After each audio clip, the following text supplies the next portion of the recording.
Alright, hey class, we are going to do something a little bit different for chapters 16 through 20 of the Huckleberry Finn book. So rather than doing your typical discussion board, which you see listed here, I'm going to have you guys do what's considered a kind of comic strip or storyboard for chapters 16 through 20, which is going to focus specifically on chapters 17 and 18, or what you may know as the Grangerford-Shepherdson feud. So if you guys go to your content tab, the same place all the Huckleberry Finn stuff has been, you're going to go ahead and click on the newest article that or the newest handout that I've posted, which gives you the expectations for this creative assignment, which I'm calling a storyboard, and oops, it's spelled wrong. Look at me, I'm a ding dong. Anyway, the storyboard which you're going to be looking at and creating for these chapters. So if you look at your task, it's to illustrate the Grangerford-Shepherdson feud from chapter 17 and 18, which is going to include 3 pictures with explanatory captions. The directions include, typically storyboards use black clear-cut outlines for artistic emphasis of the characters, but because this is an online class, you'll be creating an online version. Your pictures will need to portray accurate details from Twain's perspective that he included in these chapters, and you're going to use the text to include specific details for each frame of your content, your comic or storyboard. Remember, it's very important that you do accurate portrayals as closely as possible, and I'll show you what I mean here in just a second, because this is a realism unit, and so we're looking at the realistic rendering of the truth. You have the option of including thought bubbles or dialogue, but it's not necessary per se.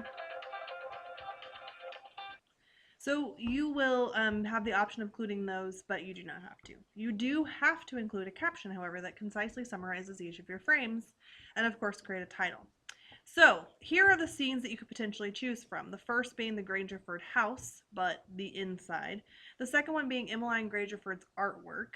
The third being Colonel Grangerford and Buck Grangerford. The fourth being Buck shooting at Harney Shepherdson. The fourth being the origin of the Shepherdson feud, Grangerford-Shepherdson feud, which we know that there is a little bit of confusion and really not much information about that, but this would be a place where maybe you could use a little more creative insight. The church service, Miss Sophia's note, and then finally the battle scene. You can see that this is going to be out of 30 points, and here are the ways that will be broken down. First, your use of textual details. In order to earn the full 10 points, I need to see textual detail in each of the 3 pictures that does a really good job of including that I can see that you've read through the material and you've analyzed what that looks like. Your presentation, have you used a combination of both uploaded pictures and hand-drawn pictures, and I'll show you a way you can do that. Is it neat? Is it careful? I mean, it's not a hand-drawn thing in the sense that you're sitting down with a piece of paper and pencils, but you'll see what I mean by hand-drawn, so it does need to be neat. And then finally, did you follow directions, which means did you include captions? Did you add some color, some interest to it, and have you included the page numbers where you gleaned each of those captions? This section here kind of goes through and gives you some more information about a few of those scenes. I'm going to let you read through that at your own discretion because I do want to make this video a little bit shorter, but still get through some of the artistic part.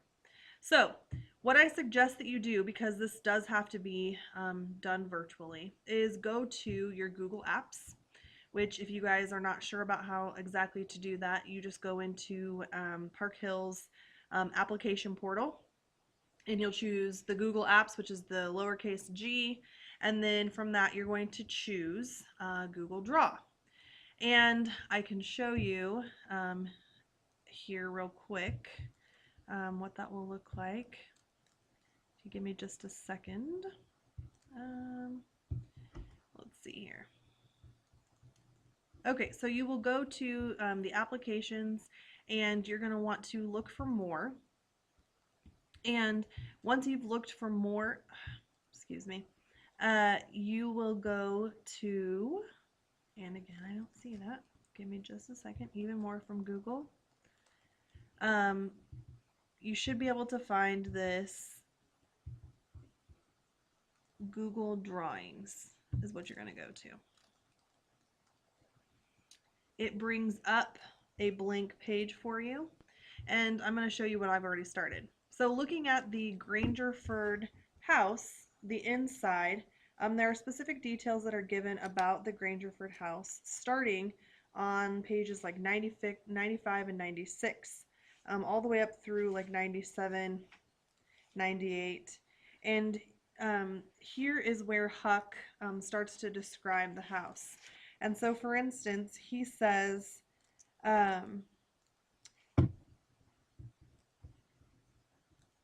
he says specifically on page 99, if you look down at the bottom, it was a mighty nice family and a mighty nice house, too. I hadn't seen no house out in the country before that was so nice and had so much style.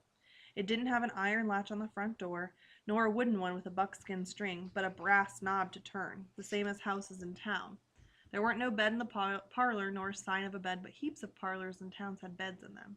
There was a big fireplace, which you can see I've included here in my picture, that was bricked on the bottom, and the bricks was kept clean by pouring clean and red by pouring hot water on them and scrubbing them with another brick.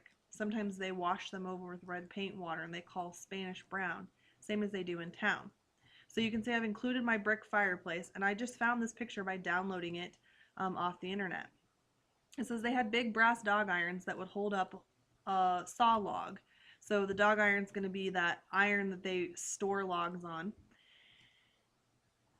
There was a clock in the middle of the mantelpiece. So you can see I have not added my clock yet, but I will.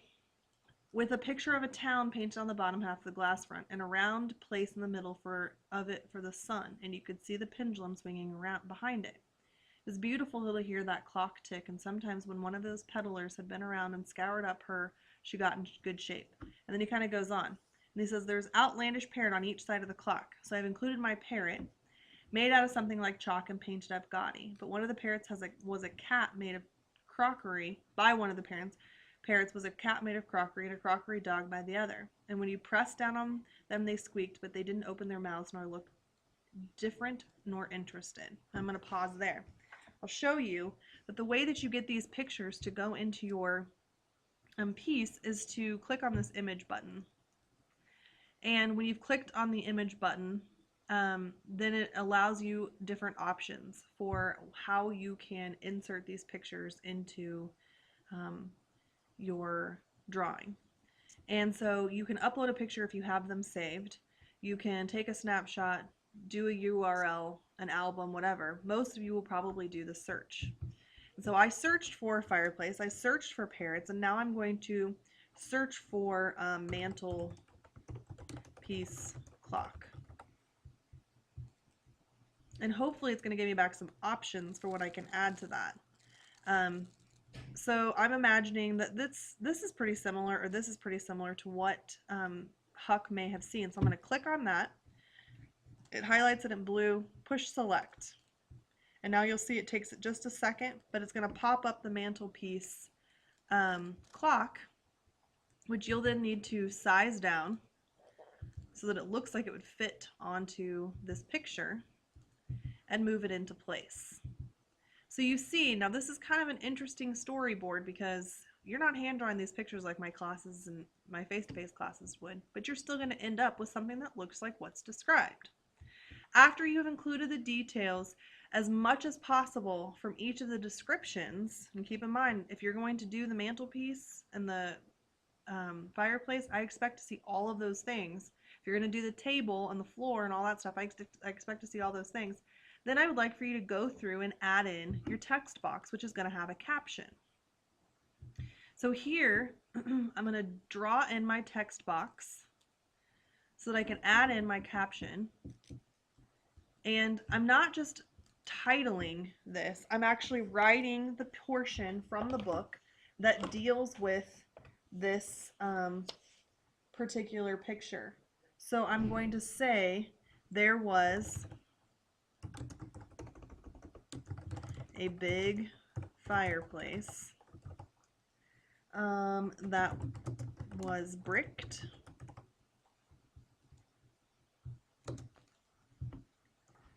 on the bottom. And then I may not want to write the entire thing, so I'm going to put my ellipses. I guess I should add my quotes over here. My ellipses that tells me, okay, this isn't exactly in order, but all this information comes from the book. And then you're going to put something like, there was a clock on the middle in the middle of the mantelpiece with a picture of a town painted on the bottom. And you're going to continue to glean from the text the pieces of the description that you need to add in order to storyboard out this detail.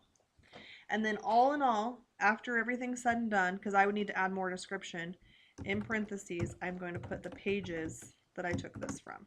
And so that comes from page 100. You're going to choose 3 of those picture ideas and create pictures like this in order to complete this assignment. When you're finished, you can go up to File, of course, and then you can, let's see here, send it to, so what I was saying was you can go up to File and either share it with me through Google, or you can email this as an attachment to my email. It's going to share with me. So if you were to put in McKenna S, it'll pop up my email address here. And go ahead and send that copy to me so that I can see your drawings. Anyway, the other way you can go up here is push share, and that would allow you to share with other people as well. All right. If you have any other questions, please let me know, and I will get back to you. This is something that is a little bit new, but I think it'll be interesting and a nice change of pace from just the discussion boards. And I may find a way for you to post it up to D2L, so please check back for that in the near future. Thanks so much. Bye-bye.